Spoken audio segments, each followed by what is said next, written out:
Assalamualaikum warahmatullahi wabarakatuh. Nama saya Anissa, Prodi Ilmu Komunikasi. Bismillahirrahmanirrahim. Innal hamdalillah nahmaduhu wa nasta'inuhu wa nastaghfiruh wa na'udzu billahi min syururi anfusina may yahdihillahu fala mudhillalah wa yudhlilhu fala hadiyalah.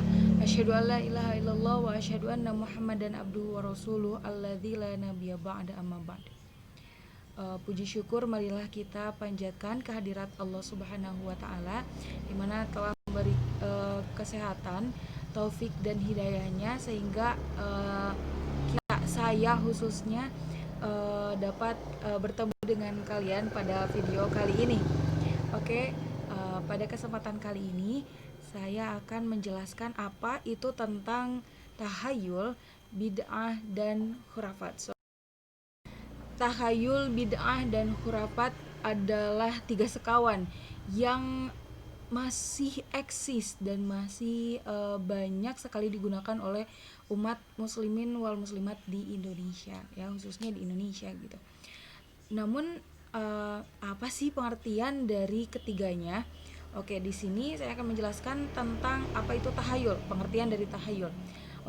Tahayul menurut Kamus Besar Bahasa Indonesia pertama adalah sesuatu yang hanya ada dalam khayal belaka. Jadi halu. Kemudian yang kedua, kepercayaan kepada sesuatu yang dianggap ada atau sakti tetapi sebenarnya tidak ada kesaktian apapun.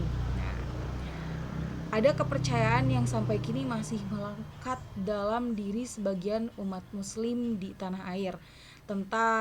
Kalian tahu tentang bulan Safar, di mana bulan Safar itu sendiri adalah bulan penuh kesialan, bulan naas.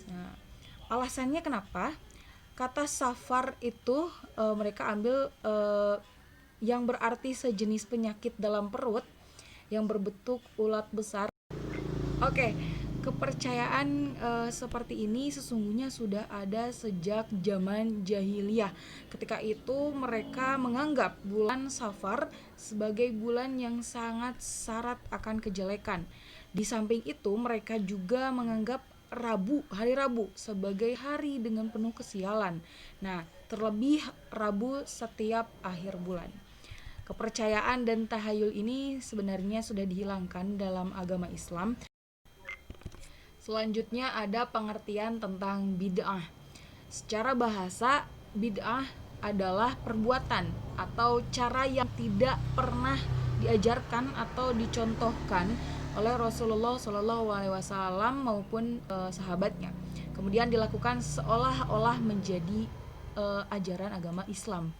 Kedua adalah pembaharuan ajaran Islam tanpa pedoman yang ada dalam Al-Quran dan hadis, atau dengan kata lain bid'ah adalah suatu kebohongan atau dusta. Dalam Islam, bid'ah adalah suatu amalan yang diada-adakan atau menambah amalan dalam ritual ibadah, padahal tidak dicontohkan oleh Rasulullah SAW sebagaimana pengertian secara bahasa yang tadi saya sebutkan. Secara bahasa, bid'ah artinya penciptaan atau inovasi yang sebelumnya belum pernah ada. Maka semua penciptaan dan inovasi dalam ritual agama yang tidak pernah ada pada zaman Rasulullah disebut bid'ah. Ada hadis yang menyatakan Rasulullah SAW, hati-hatilah kalian terhadap perkara yang diada-adakan, karena setiap perkara baru itu adalah bid'ah, dan setiap kebid'ahan adalah sesat, dan setiap kesesatan tempatnya di neraka. Hadis riwayat Baihaqi An-Nasai. Kemudian ada hadis lain yang turut serta menjelaskan bid'ah adalah suatu kesesatan.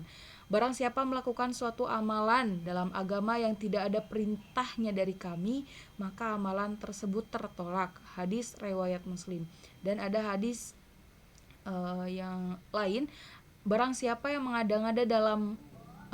mengada-adakan hal baru dalam urusan kami ini, dalam kurung agama, padahal bukan dari bagiannya, maka ia tertolak. Hadis riwayat Bukhari Muslim.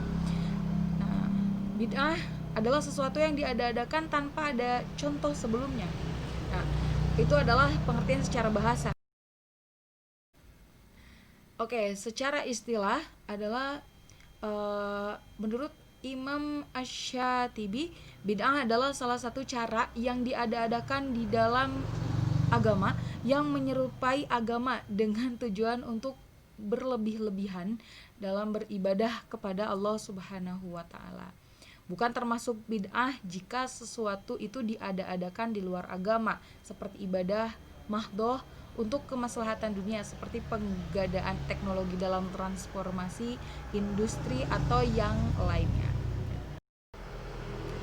Imam Malik pernah berkata, barang siapa melakukan inovasi dalam agama Islam dengan sebuah amalan baru dan menganggapnya itu baik, maka sesungguhnya ia telah menuduh Nabi Muhammad SAW menyembunyikan risalah, karena Allah Subhanahu wa taala menegaskan dalam surat Al-Maidah yang artinya, pada hari ini telah kusempurnakan untuk kamu agamamu dan telah kucukupkan kepadamu nikmatku dan telah kuridhoi Islam itu jadi agama bagimu. Bid'ah juga terjadi dalam bidang akidah.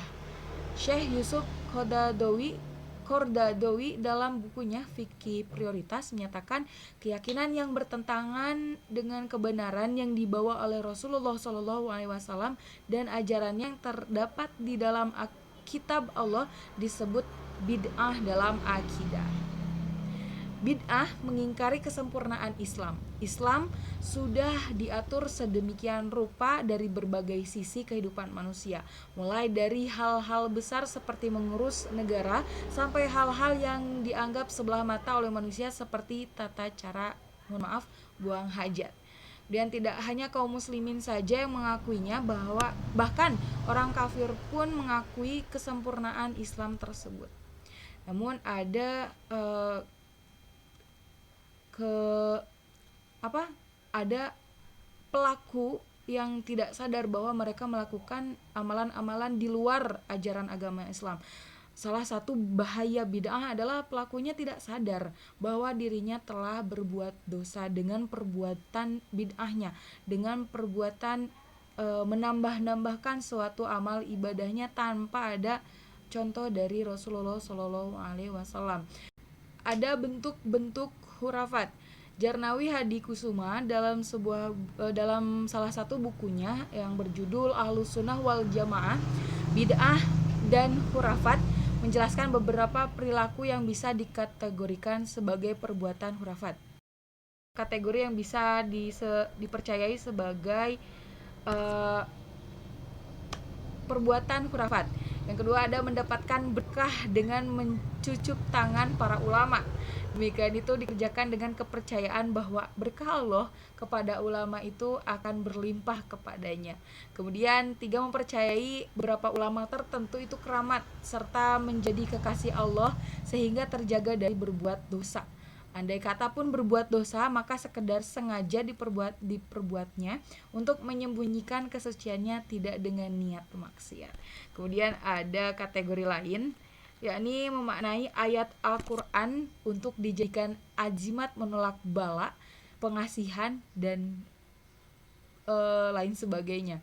Kemudian selanjutnya perbuatan mengambil wasilah atau perantara orang yang telah mati untuk mendoakan kepada Allah Subhanahu wa taala. Kemudian ketika mereka berziarah ke kuburan para wali dan ulama besar serta memohon kepada Allah agar doa atau permohonan orang yang berziarah kuburnya itu untuk dikabulkan. Ada yang memohon dapat jodoh, anak, rizki, pangkat, keselamatan dunia akhirat, dan lain sebagainya. Mereka percaya dengan syafaat atau pertolongan arwah para wali dan ulama itu, permohonan atau doa mesti dikabulkan Allah Subhanahu wa taala, karena para wali dan ulama itu salah satu utusan kekasihnya. Padahal belum tentu ya. Padahal itu sangat-sangat perbuatan yang dilarang dan sangat-sangat tahayul gitu, syirik gitu, mempercayai benda-benda yang bukan syariat, apa yang disyariatkan agama Islam untuk memberikan keberkahan kepada kehidupan kita. Itu sangat dilarang, itu termasuk ke dalam perbuatan syirik. Mungkin itu yang dapat saya jelaskan dan saya sampaikan. Mohon maaf apabila banyak kesalahan, kealfaan dari awal video ini hingga saat ini. Mudah-mudahan bermanfaat bagi kita semua, khususnya bagi saya. Dan teman-teman semuanya untuk tidak melakukan hal-hal di luar ibadah syariat agama Islam, karena itu bentuk dari penggandaan atau penambahan ibadah-ibadah yang mana tidak dijelaskan dalam landasan Quran dan Sunnah. Semoga kita semakin beriman, semakin memperkokoh iman kita ke depannya. Wallahu a'lam bishawab. Sekian, terima kasih atas perhatiannya. Wassalamualaikum warahmatullahi wabarakatuh.